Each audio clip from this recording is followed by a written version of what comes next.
ओम अज्ञानतिमिरान्धस्य ज्ञानाञ्जनशलाकया चक्षुरुन्मिलितं येन तस्मै श्रीगुरुवे नमः। श्रीचैतन्यमनोभीष्टं स्थापितं येन भूतले स्वयं रूपकदा मह्यं ददाति स्वपदान्तिकं। वन्देऽहं श्रीगुरुं श्रीयुतपदकमलं श्रीगुरून् वैष्णवाचं श्रीरूपं साग्रजातं सगण रघुनाथान्वितं तं सजीवं साद्वैतं सावधूतं परिजनसहितं कृष्णचैतन्यदेवं श्रीराधाकृष्णपादान् सगणललिता श्रीविशाखान्विताश्च नित्यानंदम नमस्तुभ्यं प्रेमानंद प्रदायते कलौकलमस्य नाशाय जानवे नमः।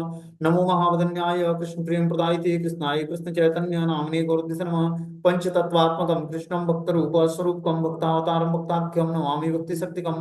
हे कृष्ण करुणा सिंधु दीनबंधु जगत्पते गोपेश गोपिकाकांत राधाकांत नमस्तुते। तप्त कांचन गौरांगे श्री राधे वृंदावनेश्वरी वृषभानुसुते देवी प्रणमामि हरिप्रिय। वाञ्छाकल्पतरुभ्यश्च कृपा सिन्धुभ्यो च पतितानां पावनेभ्यो वैष्णवेभ्यो नमो नमः। जय श्री कृष्ण चैतन्य प्रभु नित्यानंद श्री अद्वैत गदाधर श्रीवासादि श्री गौर भक्त वृंद। हरे कृष्ण कृष्ण कृष्ण हरे हरे, हरे राम राम राम हरे हरे। तो इसमें आज हम लोग को अध्याय संख्या 17 और श्लोक संख्या 17 श्रद्धा के विभाग टाइटल है। इसको हम लोग क्लास के माध्यम से जानेंगे कि भगवान क्या बता रहे हैं श्रद्धा के विभाग में। बोलते हैं श्रद्धा परयाम तप्तम तपस्त्वा त्रिविधम नरे अफलाकांक्ष भी युक्ते सात्विकम परिचक्षते। भौतिक लाभ की इच्छा न करने वाले और केवल परमेश्वर में प्रवृत्त मनुष्य द्वारा दिव्य श्रद्धा से संपन्न यह 3 प्रकार की तपस्या सात्विक तपस्या कहलाती है। क्या बोलते हैं यहाँ पर? भौतिक लाभ की इच्छा न करने वाले और केवल परमेश्वर में प्रवृत्त मनुष्य द्वारा दिव्य श्रद्धा से संपन्न यह 3 प्रकार की तपस्या सात्विक तपस्या कहलाती है। कब सात्विक तपस्या कहलाएगी? जब हम भौतिक लाभ की इच्छा न करके केवल परमेश्वर की प्रसन्नता के लिए हर कार्य करेंगे। और दिव्य श्रद्धा से संपन्न ये 3 प्रकार की तपस्या सात्विक तपस्या कहलाती है।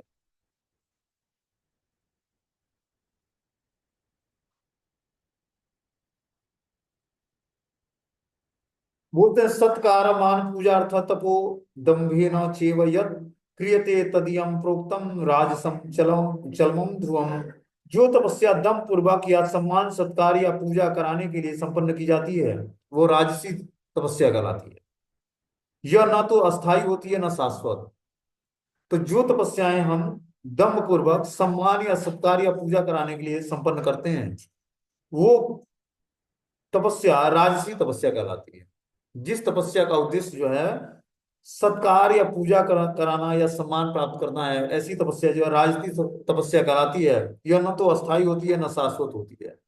ऐसी तपस्या जो है अस्थाई नहीं होती है, जो लाभ पूजा प्रतिष्ठा और इसके लिए जो तपस्याएं की जाती है।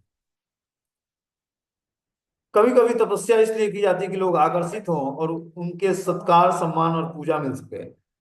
कभी कभी हम लोग तपस्याएं करते हैं कि उससे हमें पूजा लाभ मान प्रतिष्ठा की प्राप्ति हो।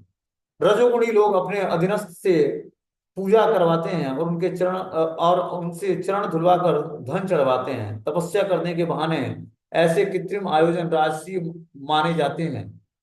इसके फल क्षणिक होते हैं, वे कुछ समय तक रहते हैं और वे कभी अस्थायी नहीं होते। तो जो इस तरह की तपस्याएं की जाती हैं जिससे व्यक्ति जो है पूजा लाभ मान प्रतिष्ठा की वृद्धि हो सके, तो ऐसी तपस्या जो है राजसी तपस्या कहलाती है। और रजोगुणी लोग अपने अधीनस्थों से पूजा कराते हैं और उनसे चरण धुलवा कर धन चढ़वाते हैं। जो रजोगुणी व्यक्ति होता है अपने को श्रेष्ठ मानता है और क्या करता है अपने से जो नीचे दर्जे वाले लोग हैं उनसे वो क्या करता है चरण को धुलवा कर और क्या होता है कुछ अधीनस्थों से पूजा कराते हैं और कुछ चरण धुलवा कर धन चढ़वाते हैं चरण पर। तपस्या करने के बहाने ऐसे कृत्रिम आयोजन राजसी माने जाते हैं। ये ऐसा जो राजसी तपस्या है, ठीक है ना, ये कृत्रिम रूप से जो आयोजन किया जाता है ये राजसी तपस्या के अंतर्गत आता है। इसके फल क्षणिक होते हैं और कुछ समय तक रहते हैं और वे अस्थायी फल नहीं देते हैं। आगे से बता रहे कि मूढ़ ग्रहणात्मनो।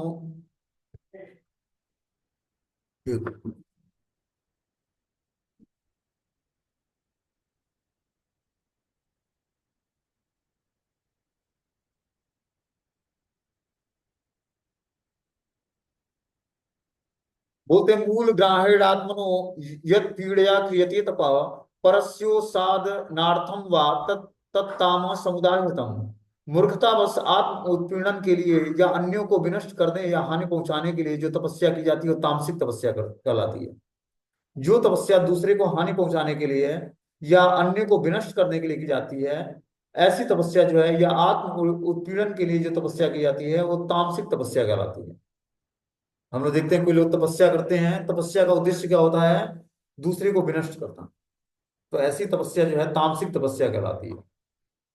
मूर्खतावश तपस्या के ऐसे अनेक दृष्टांत हैं, जैसे कि हिरण्यकशिपु जैसे असुरों ने अमर बनने या देवताओं का वध करने के लिए कठिन तपस्या की। इनमें ब्रह्मा से ऐसी ही वस्तु मांगी, लेकिन अंत में वह भगवान द्वारा मारा गया। किसी असंभव वस्तु के लिए तपस्या करना निश्चय ही तामसिक तपस्या कहलाती है। जिस तपस्या का उद्देश्य जो है असंभव वस्तु को प्राप्त करना है, ऐसी तपस्या जो है तामसिक तपस्या कहलाती है। तपस्या का वास्तविक उद्देश्य क्या होना चाहिए? भगवान की प्राप्ति, भगवत धाम की प्राप्ति, न कि भौतिक लाभ के लिए तपस्या करें। आगे बताएंगे, दातव्यमिति यद्दानं दीयते अनुपकारिणे देशे काले च पात्रे च तदानं सात्विके स्मृतम। जो दान कर्तव्य समझकर किसी प्रत्युत्तर की आशा के बिना समुचित काल तथा स्थान में योग्य व्यक्ति को दिया जाता है वह सात्विक माना जाता है। क्या बोलते हैं? जो दान कर्तव्य समझकर, कि मेरा कर्तव्य है दान देना, किसी प्रत्युत्तर की आशा के बिना, कि हम 2 रुपए देंगे तो उससे हमें 2 लाख मिलेगा, ऐसा सोचकर हमें दान नहीं करना चाहिए। समुचित काल तथा स्थान में, काल और स्थान का ध्यान देते हुए योग्य व्यक्ति को दिया जाता है तो वो सात्विक माना जाता है। देखो दान कितना सोच समझ के देना चाहिए। दान देना, देने के लिए हमें ये कर्तव्य समझकर दान देना चाहिए, कि हमारा कर्तव्य बनता है कि हम कुछ दान करें, प्रत्युत्तर की आशा के बिना, कि उससे हमें कुछ रिटर्न मिलेगा इसकी आशा के बिना हमें निस्वार्थ भाव से सेवा, समुचित काल तथा स्थान में और योग्य व्यक्ति को दिया जाता है या सात्विक माना जाता है। तो ऐसा ज्ञान जो है, जो कर्तव्य ऐसा दान जो है जो कर्तव्य समझकर किसी प्रत्युत्तर की आशा के बिना समुचित काल और स्थान और योग्य व्यक्ति को दिया जाता है, तो ऐसा दान जो है सात्विक दान कहलाता है। बोलते हैं वैदिक साहित्य में ऐसे व्यक्तियों को दान देने की संस्तुति की गई है जो आध्यात्मिक कार्यों में लगा होता है। अविचार पूर्वक ढंग से दान देने की संस्तुति नहीं है। आध्यात्मिक सिद्धि को सदैव ध्यान में रखा जाता है। अतएव किसी तीर्थ स्थान में सूर्य या चंद्रमा के ग्रहण के समय मासांत में या योग्य ब्राह्मण अर्थात वैष्णव को मंदिर में दान देने की संस्तुति की गई है। क्या बोलते हैं यहाँ पर जो है कि तीर्थ स्थान में सूर्य या चंद्र ग्रहण के समय मासांत में या योग्य ब्राह्मण और वैष्णव को मंदिर में दान देने की संस्तुति की गई है। बदले में किसी प्रकार की प्राप्ति की अभिलाषा न रखते हुए ऐसे दान किसी ऐसे दान किए जाने चाहिए। कभी कभी निर्धन को दान करुणावश दिया जाता है, लेकिन यदि निर्धन दान देने योग्य नहीं होता तो उससे आध्यात्मिक प्रगति नहीं होती है। दूसरे शब्दों में वैदिक साहित्य में अविचार पूर्वक दान की संस्कृति नहीं है, कि व्यक्ति अविचार पूर्वक दान दे, ऐसे वैदिक साहित्य में कोई इस तरह की संस्तुति नहीं की गई है। दान देने के लिए हमें क्या करना पड़ेगा? जैसे हमने बताया कि दान कर्तव्य समझकर प्रत्युत्तर की आशा के बिना समुचित काल और स्थान और योग्य व्यक्ति को देंगे, तब ये जो हमारा दान सात्विक दान कहलाएगा।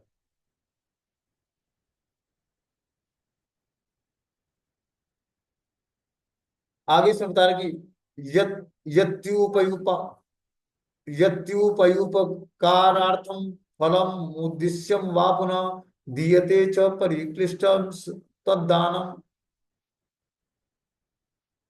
राजसम स्मृतम। किंतु जो दान प्रत्युत्तर की भावना से या कर्म फल की इच्छा से या अनिच्छा पूर्वक किया जाता है वो रजोगुणी दान कहलाता है। अब देखो रजोगुणी दान क्या कहलाता है? कि जो दान प्रत्युत्तर की भावना से, मान लो कि हमने किसी को दिया, उसके बदले में हमें कुछ चाहिए, तो वो तो दान थोड़ी ना हुआ। दान तो होता है कि हम शिक्षा पूर्वक तो उसको देकर भूल जाएं कि हमने दान भी दिया है कभी उनको। जो दान किसी अपवित्र किंतु जो प्रत्युत्तर की भावना से और कर्म फल की इच्छा से अनिच्छा पूर्वक किया गया है वह रजोगुणी दान कहलाता है। तो कुछ लोग जो है दान देते हैं अपने सामर्थ्य से बहुत कम, ठीक है ना। किंतु जो प्रत्युत्तर है, जो भगवान के भक्त हैं, वो कर्म के फलों की इच्छा से, इच्छा से या अनिच्छा से, अनिच्छा पूर्वक किया जाता है, वो रजोगुणी दान कहलाता है। तो जो दान प्रत्युत्तर की भावना से, मतलब उसके उपलक्ष्य में हमें कुछ मिलेगा, जैसे मान लो कि हम लोग जाकर जो है किसी पवित्र स्थान पर कुछ एक्टिविटी करते हैं, और एक्टिविटी करते हैं तो कुछ मान लो कि वहां पर हम डिमांड करते हैं भगवान से, ठीक है ना, तो उससे क्या होगा कि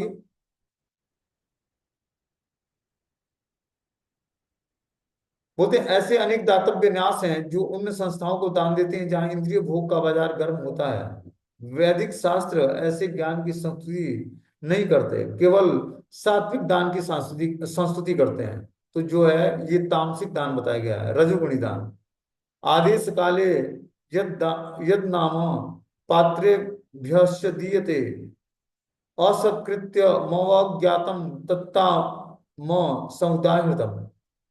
तथा जो दान किसी अपवित्र स्थान में अनुचित समय किसी अयोग्य व्यक्ति को या किसी समुचित स्थान या आदर के बिना दिया जाता है, वह तामसी दान कहलाता है। बोलते हैं जो दान किसी अपवित्र स्थान में अनुचित समय में किसी अयोग्य व्यक्ति को दिया जाता है, वह समुचित ध्यान या आदर के लिए, तो वह तामसिक दान कहलाता है। बोलते हैं यहाँ पर मद्यपान या घृत कृष्णा में व्यसनी के लिए दान देने का प्रोत्साहन नहीं दिया गया है, ऐसा दान तामसिक कहलाएगा। इसी प्रकार यदि बिना सम्मान और ध्यान दिए बिना किसी उपयुक्त व्यक्ति को दान दिया जाए तो वह भी तामसिक कहलाएगा।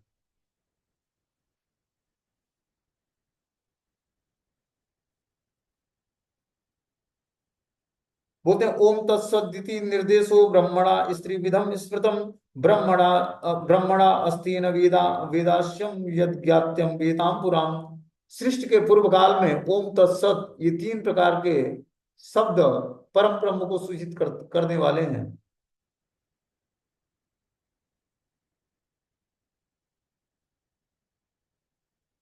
बोलते हैं सृष्टि के आदि काल में जब सृष्टि प्रारंभ हुआ तो ओम तत्सत ये तीन शब्द परम ब्रह्म को सूचित करने के लिए प्रयुक्त किए जाते हैं।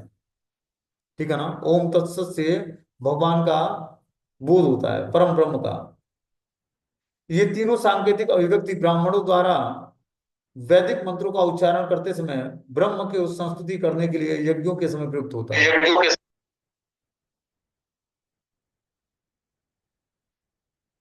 तो ओम तत्सत शब्द जो है बहुत इंपॉर्टेंट है बताना कि ये तीनों सांकेतिक अभिव्यक्तियां ब्राह्मणों द्वारा वैदिक मंत्रों का उच्चारण करते समय प्राप्त होता है।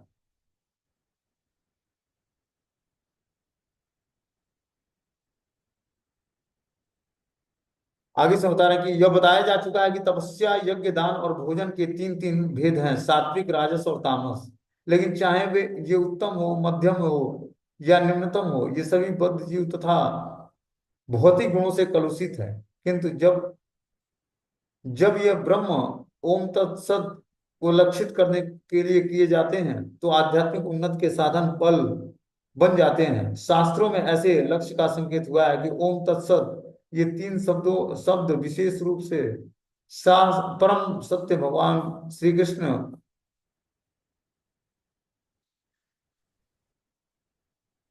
एक मिनट।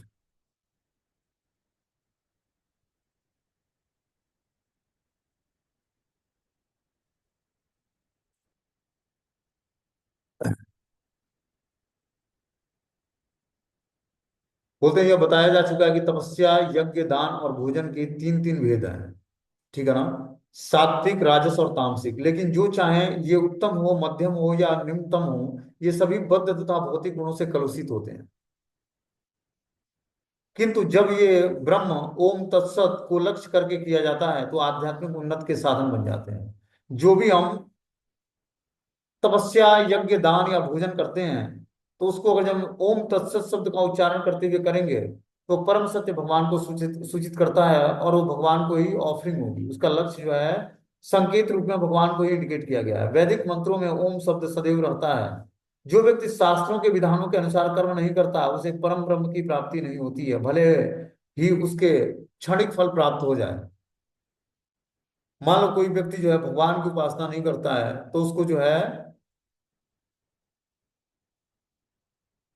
शास्त्रों के विधानों के अनुसार कर्म नहीं करता, तो उसे परम ब्रह्म की प्राप्ति नहीं हो पाएगी।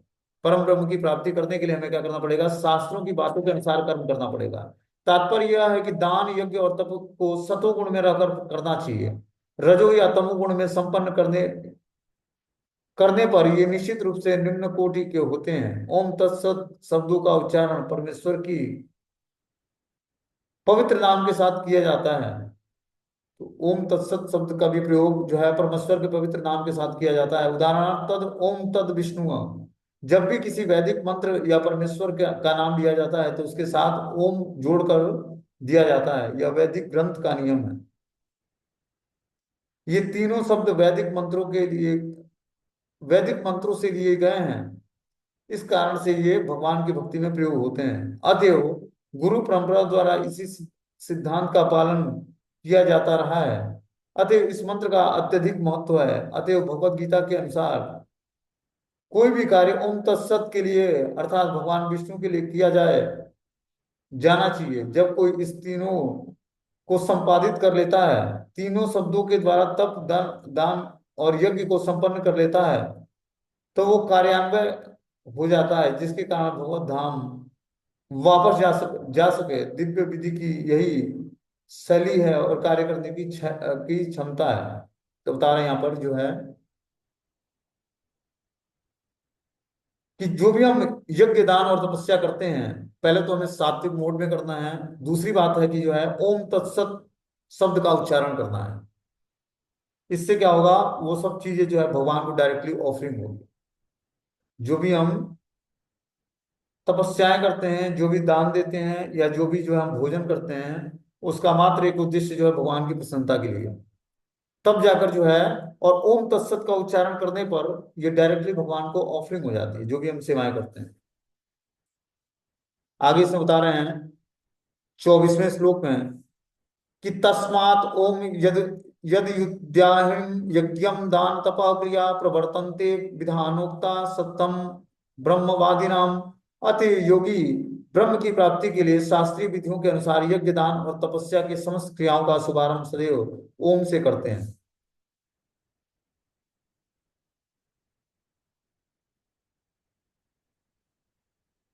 बोलते हैं जो योगी जन ब्रह्म की प्राप्ति के लिए शास्त्रीय विधि विधानों का पालन करते हैं, वो यज्ञ, दान और तपस्या की समस्त क्रियाओं का शुभारंभ करते समय ओम से करते हैं। ओम तद विष्णु परम पदम। विष्णु के चरण कमलों कमल की परम भक्ति के आश्रय हैं। भगवान के लिए सर्वप्रथम संपन्न हर एक क्रिया सारे कार्य क्षेत्र को सिद्धि निश्चित कर देती है। बोलते हैं कि ओम तद विष्णु परम पदम।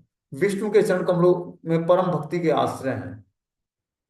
भगवान के लिए संपन्न हर एक क्रिया सारे कार्य क्षेत्र में सिद्धि निश्चित कर देती है।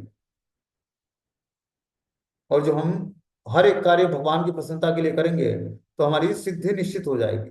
ठीक है ना? यही यहाँ बताया जा रहा है कि ओम तस् विष्णु परम पदम। विष्णु के चरण कमलों में परम भक्ति के आश्रय भगवान के लिए संपन्न हर एक क्रिया सारे कार्य क्षेत्र की सिद्धि निश्चित कर देती है।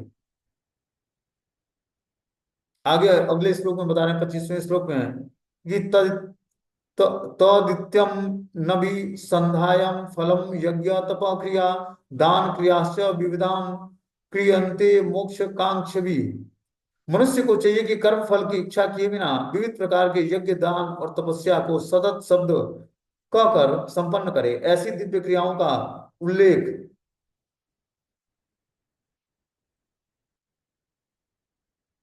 बोलते हैं कि मनुष्य को कर्म फलों की इच्छा किए बिना विविध प्रकार के यज्ञ, दान और तपस्या करनी चाहिए और तत्शब्द कहकर संपन्न करना चाहिए। ओम तत्सत।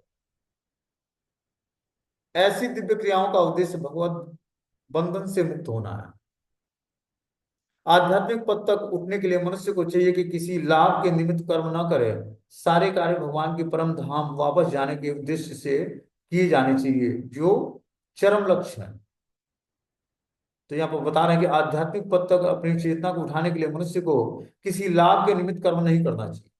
जो भी तपस्या, दान और यज्ञ करता है, उसका उद्देश्य भगवान की प्रसन्नता होनी चाहिए। सारे कार्य भगवान के परम धाम वापस जाने के उद्देश्य से किए जाते हैं, जो चरम उपलब्धि है।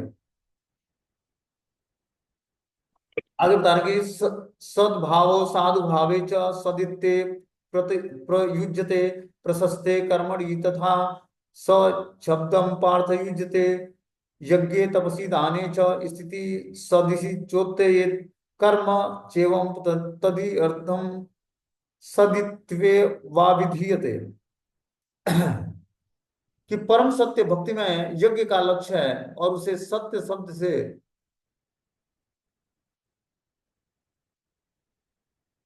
परम सत्य भक्ति में यज्ञ का लक्ष्य है। जो भी हम भक्ति में यज्ञ करते हैं वो परम सत्य को लक्षित करता है और उसे सत शब्द से अभिहित किया जाता है। हे प्रथापुत्र, ऐसे यज्ञ का संपन्न करता भी सतत भगवान है। जिस प्रकार यज्ञ तप और दान से सारे कार्य संपन्न होते हैं, उसी प्रकार जो परम पुरुष को प्रसन्न करने के लिए संपन्न किए जाते हैं वो तो सत कहलाते हैं।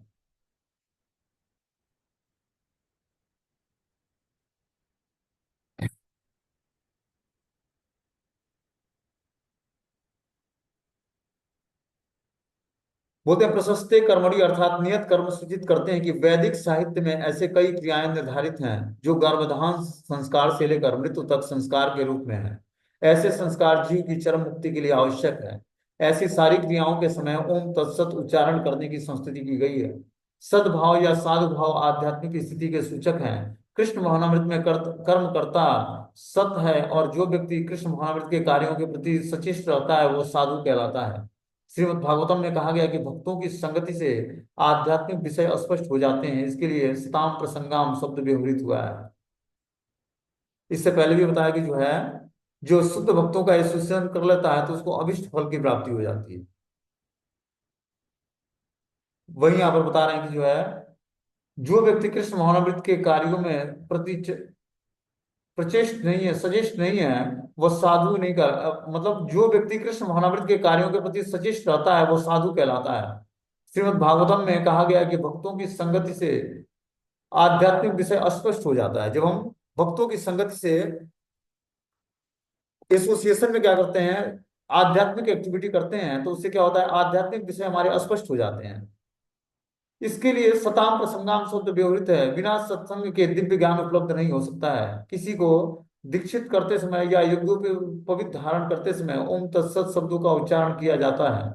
इसी प्रकार सभी प्रकार के यज्ञ करते समय ओम तत्सत या ब्रह्म ही चरम लक्ष्य होते हैं।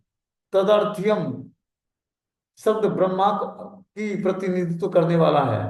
किसी भी कार्य में सेवा करने का प्रति किसी भी कार्य में सेवा करने का सूचक है, जिससे भगवान के मंदिर में भोजन पकाना, सहायता करने की जैसी सेवाएं और भगवान के यश का प्रसार करने वाले अन्य कोई भी कार्य सम्मिलित हैं। इस तरह ओम तत्सत शब्द समस्त कार्यों को पूरा करने के लिए कई प्रकार से विमुख किए जाते हैं, प्रयुक्त किए जाते हैं। तो इस तरह से हमें जो भी हम कार्य करें, जो भी तपस्या या दान या यज्ञ करें, तो उसके लास्ट में हमें ओम तत्सत बोलना है। इससे क्या होगा, समस्त कार्यों को पूरा करने के लिए कई प्रकार से प्रयुक्त किए मतलब कई प्रकार से प्रयुक्त किए जाएंगे। आगे बता रहे हैं, अश्रद्धावतम दत्तम तपस्या तप कुतम चेत असदित्य अच्युते पार्थम न च तत्प्रेत्य नो यम।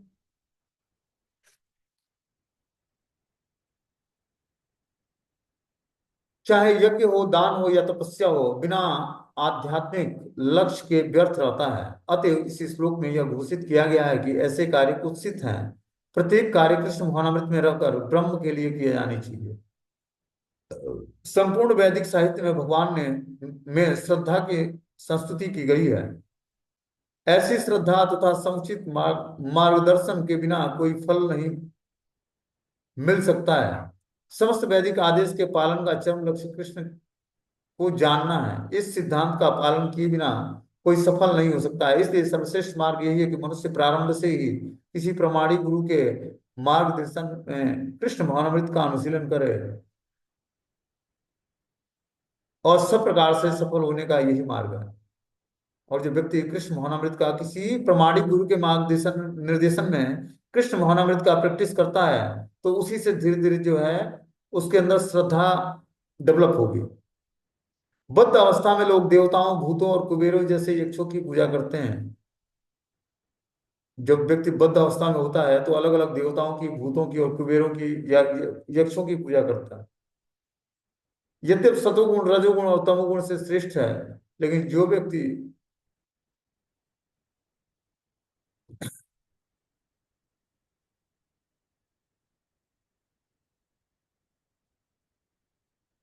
बोलते हैं वैदिक साहित्य में भगवान में श्रद्धा की संस्तुति की गई है। ऐसी श्रद्धा तथा समुचित मार्ग निर्देशन के बिना कोई फल नहीं मिल सकता है। समस्त वैदिक आदेशों के पालन का चरम लक्ष्य जो है कृष्ण को जानना है। जो भी हम एक्टिविटी करते हैं आध्यात्मिक जीवन में, वैदिक आदेशों का पालन करते हैं, उसका अल्टीमेटली गोल क्या है? भगवान कृष्ण को जान जाना। इस सिद्धांत का पालन किए बिना कोई भी भक्तिमय जीवन में सफलता प्राप्त नहीं कर सकता है। प्रमाणिक गुरु के मार्ग निर्देशन में कृष्ण भावनामृत का अनुशीलन कार्य संपन्न करना चाहिए। सब प्रकार से सफल होने का यही मार्ग है। बद्ध अवस्था में लोग देवताओं की पूजा या कुबेर जैसे यक्षों की पूजा के प्रति आकृष्ट होते हैं।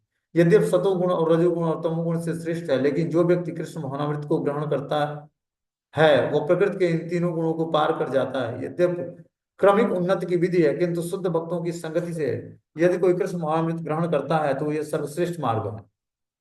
सर्वश्रेष्ठ मार्ग क्या है? कृष्ण भावनामृत को ग्रहण करना। भक्तों के माध्यम से वह प्रकृति के इन तीनों गुणों को पार कर जाता है। और यद्यप क्रमिक उन्नति की विधि यही है, किंतु शुद्ध भक्तों की संगति में यदि कोई कृष्ण महामृत ग्रहण नहीं करता है तो यह सर्वश्रेष्ठ मार्ग नहीं है। इस अध्याय में इसी प्रकार की संस्तुति की गई है। इस प्रकार से सफलता पाने के लिए उपयुक्त गुरु प्राप्त करके उनके निर्देशानुसार प्रशिक्षण प्राप्त किया जाना चाहिए, तभी ब्रह्म में श्रद्धा हो सकती है। इसके निर्देशन में प्रशिक्षण प्राप्त करना चाहिए, तभी ब्रह्म में श्रद्धा होती है। जब काल क्रम में यह निश्चित रूप से बोलते हैं, जब काल क्रम में यह श्रद्धा परिपक्व हो जाती है तो उसे ईश्वर प्रेम कहते हैं। और यही प्रेम समस्त जीवों का चरम लक्ष्य है। अतः मनुष्य को चाहिए कि सीधे कृष्ण भावामृत को प्राप्त करे। इस 17वें अध्याय का यही संदेश है। ठीक है ना? तो 17वां अध्याय था, इसमें भगवान का एक ही संदेश है कि जो है सर्वश्रेष्ठ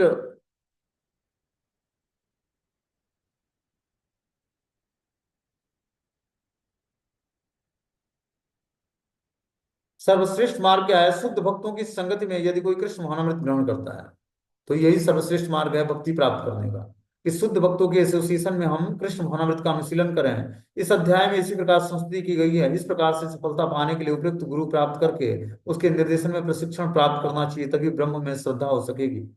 जब काल क्रम में यह श्रद्धा परिपक्व होगी तो इसे ईश्वर प्रेम कहते हैं। यही प्रेम समस्त जीवों का चरम लक्ष्य है। तो जीवन का परम लक्ष्य क्या है? भगवत प्रेम को प्राप्त करना। तो ये प्रेम प्राप्त कैसे होगा? जब हम श्रद्धा को परिपक्व बना लेंगे, तब जाकर हमें भगवान से प्रेम हो पाएगा। अतएव मनुष्य को चाहिए कि कृष्ण भावनामृत को ग्रहण करे। यह 17वें अध्याय का यही सारांश है। हर जीवात्मा का उद्देश्य होना चाहिए कि हम भगवत गीता के ज्ञान को धारण करें और उससे आपसे अपने जीवन को ऑपरेट करने का प्रयास करें। जब हम ऐसा करेंगे तब जाकर धीरे धीरे जो है हमारा कृष्ण भावनामृत में प्रोग्रेस हो पाएगा। हरे कृष्णा। इस प्रकार श्रीमद् भागवतम के 17वें अध्याय श्रद्धा के विभाग नामक अध्याय पूर्ण होते हैं। अब आगे जो है 18वां अध्याय कल से शुरू किया जाएगा। हरे कृष्ण।